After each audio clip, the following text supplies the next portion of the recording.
હું બજાર જઈને આવો હે આવો લે પેલા ભાઈબંધ બોલાવે છે તો મળીને આવું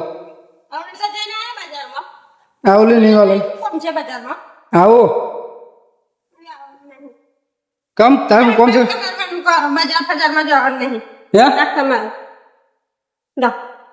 લે હવે બેસો તો પીવડાય ને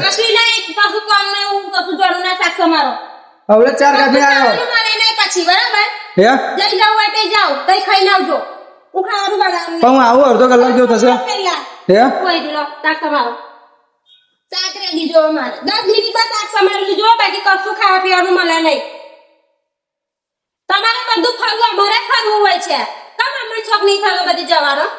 બાપા ફરવા નહીં જતો પણ હું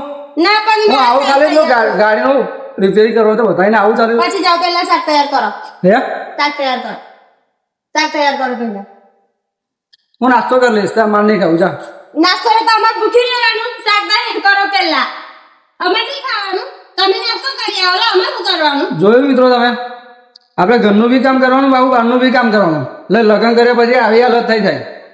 ફરી એમ જાય એટલે ઘરનું બી કામ કરવું પડશે આપણે આજે શાકભાજી સંભાળવાનું કે છે કાલે ઉઠીને કે છે કપડાં ધોવો એટલે આપણે શું કરવું જો આ શાક આલી લીધું જો છે ને જો આ ગીલોડા બટાકા છે એટલે આવું છે ભાઈ જુઓ લગ્ન કર્યા પછી બૈરોનું કેવું માનવું પડે અને ના કે માને ને તો પછી ખાવાનું ના મળે એવું કે છે તો મળે આપણે નયા બ્લોગમાં એક જય માતાજી